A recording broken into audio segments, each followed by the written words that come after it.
वो नजिया हसन है।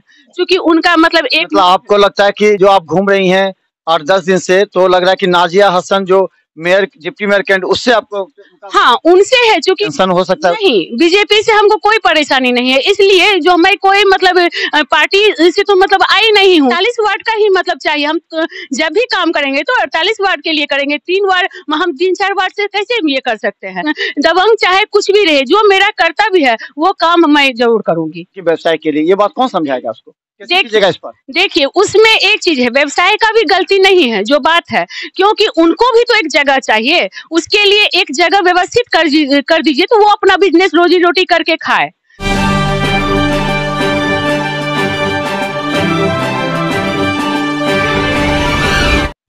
नमस्कार, बिहार मिथिला न्यूज में आपका स्वागत है। मैं मनोज। मजा तो आ रहा होगा जनता को भी, क्योंकि अब प्रत्याशी उनके दरवाजे पर आ रहे हैं।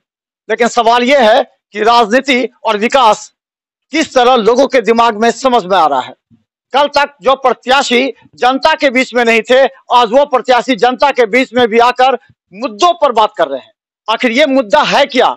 क्या प्रत्याशी शिक्षित हैं? क्या प्रत्याशी आपके लिए 12 बजे रात में टेलीफोन कॉल उठाते हैं? क्या प्रत्याशी आपके लिए आवेदन लिख सकते हैं? हमने बार बार कहा है, ऐसे प्रत्याशी को चुनिए, वरना 5 साल फिर रोएंगे। और उस समय जब मीडिया को बुलाएगा तो हम आपसे सवाल पूछेंगे, आखिर आपने किस मुद्दे पर वोट दिया है।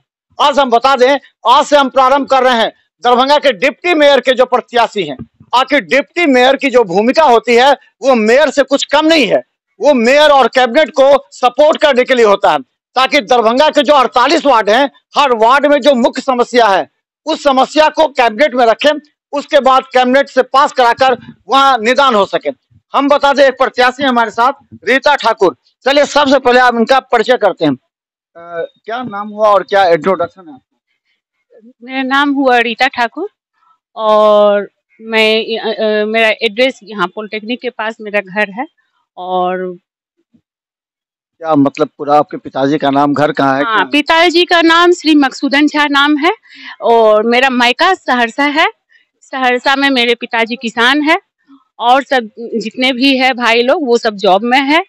और यहाँ का टाइटल जो है मेरा मायका का है झा और यहाँ का सो ठाकुर टाइटल है। आप ब्राह्मण हैं? हाँ, मैं ब्राह्मण हूँ।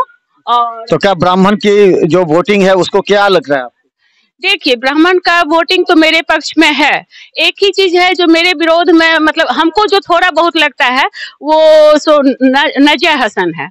क्योंकि उनका मतलब आपको लगता है कि जो आप घूम रही हैं 8-10 दिन से, तो लग रहा है कि नाजिया हसन जो मेयर, डिप्टी मेयर कैंडिडेट, उससे आपको?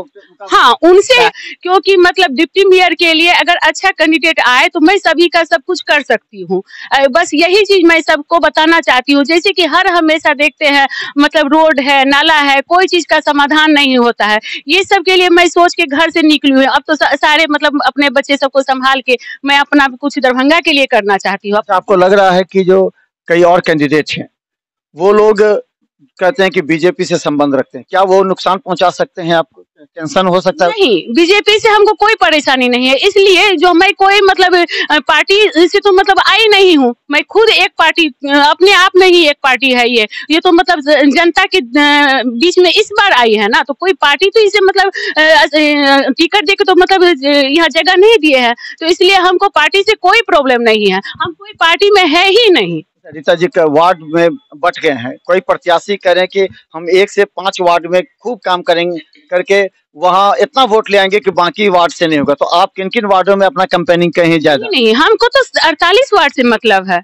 हम डिप्टी मेयर पूरा जिला के लिए है, बल्कि लहरियासराय का भी है, तो हमको तो 48 वार्ड का ही मतलब चाहिए। हम जब भी काम करेंगे तो 48 वार्ड के लिए करेंगे। 3 वार्ड हम 3-4 वार्ड से कैसे ये कर सकते हैं? वोट भले ही आ जाए मेरे वार्ड का, 3-4 वार्ड का आ जाए, लेकिन हमको सारा 48 वार्ड को देखना है। तो आखिर आप कैंपेनिंग किस वार्ड में अधिक कर रहे हैं और किस तबके के लोग हैं, बुद्धिजीवी तबके के बीच में जा रहे हैं? क्योंकि अशिक्षित भी आपके साथ हैं वोटर, उसको समझाना काफी कठिन होता है। जो कि पैसे पर बिकते हैं वो कहते हैं अशिक्षित, जो कभी कभी तो कहते हैं कि शराब भी चाहिए। कई लोग मेयर प्रत्याशी में उन्होंने कहा, वो उन लोगों को कैसे समझाएगा? के बीच में जाते हैं। देखिए, कोई अब उतना अशिक्षित नहीं रहे, अब सब समझते हैं बहुत कुछ। मतलब हम लोग सोचते हैं जो वो बुद्धिजीवी नहीं है, लेकिन हम जहां भी जाते हैं अब सबके सब समझदार हो गए हैं।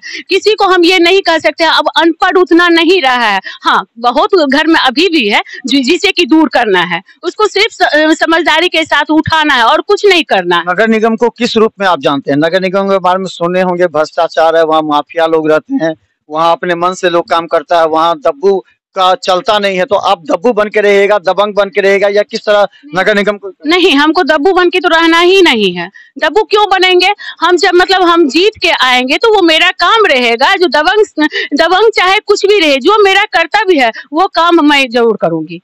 अच्छा, ये बताइए कि आप जेल घूम रहे होंगे, क्या लगता है मुख्य मुद्दा क्या, जनता क्या चाह रही है, क्या कमी रहा है और किसको दूर करने के लिए आसान? देखिए, जनता का बहुत बड़ी ये नहीं कहती है जो मतलब हम मेरे घर में पैसा भर दीजिए। उनका एक ही चीज डिमांड है, जैसे कि लड़की लोग असुरक्षित हो जाती है, उनके पेरेंट्स चले जाते हैं, कहीं भी जॉब में चले जाते हैं, एक पार्क नहीं है लेडीज के लिए, वो सब चाह रही है। जैसे कि रास्ता नहीं है, कहीं गए तो वहां पे फिर जाके मतलब रास्ता में उसको असुरक्षित है, जगह जगह पे कैमरा चाहिए।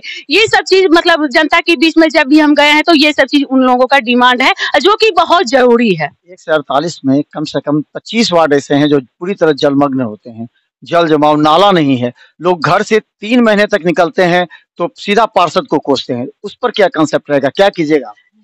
उसमें काम करना है, उसमें जो मेरा मतलब मैं तो उस पद पे कभी गई नहीं, जो उस पद का क्या गरिमा है ये तो मैं नहीं जानती हूँ। जब जाऊंगी उसके बाद जो भी होगा दरभंगा के लिए, नल जल योजना है या नाला है, रोड है, जो भी है मेरे बस में जो भी विकास का होगा वो मैं सारा करूंगी। नेताजी, अतिक्रमण पर कोई पार्षद प्रत्याशी नहीं बोल रहा, सोच रहा है कि मेरा वोट बैंक कम हो जाएगा, लेकिन अतिक्रमण ही मुख्य मुद्दा है जाम का। यहाँ से अगर लहरियासराय जाइए तो घंटों लग जाते हैं, सड़क के दोनों तरफ अतिक्रमण, बाजार जाइए, गुदरी जाइए, वहां दोनों तरफ अतिक्रमण, कोई भी रास्ता अतिक्रमण से नहीं बचा है। सड़क यातायात के लिए होता है, ना कि व्यवसाय के लिए। ये बात कौन समझाएगा उसको, कैसे कीजिएगा इस पर? देखिए, उसमें एक चीज है, व्यवसाय का भी गलती नहीं है जो बात है, क्योंकि उनको भी तो एक जगह चाहिए, उसके लिए एक जगह व्यवस्थित कर दीजिए तो वो अपना बिजनेस रोजी रोटी करके खाए।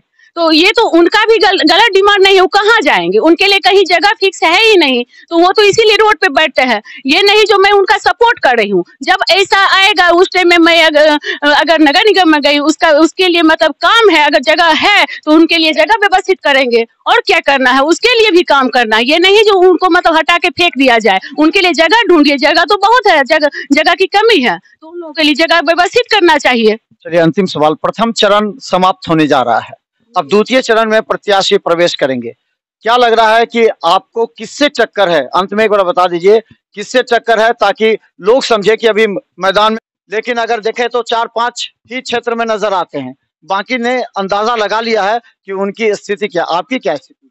किससे टक्कर? हम सिर्फ नाजिया हसन से हमको चुनिए, जो कैंडिडेट अच्छे लगते हैं उनको चुनिए, हम यही जनता से अपील करते हैं। और क्या कहेंगे जनता के बीच में? तो हम बता दें, रीता ठाकुर हैं हमारे साथ, और रीता ठाकुर, आज से हम डिप्टी मेयर का पहला हम चरण प्रारंभ कर रहे हैं, क्योंकि ये आज समाप्त हो जाएगा। 18 के बाद ये देखना है कि दूसरे राउंड में कौन कौन प्रवेश कर पाता है।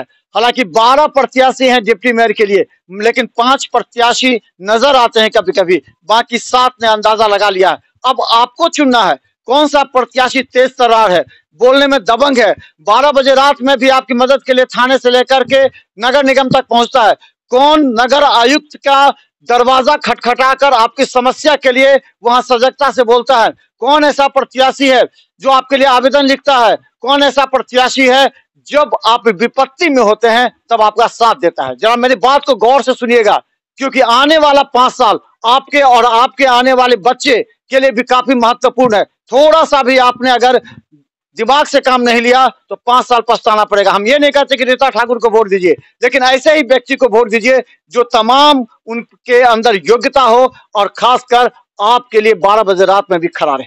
देखते रहिए बिहार मित्र न्यूज, क्योंकि हम जो बोलते हैं वो सच्चाई होती है। धन्यवाद।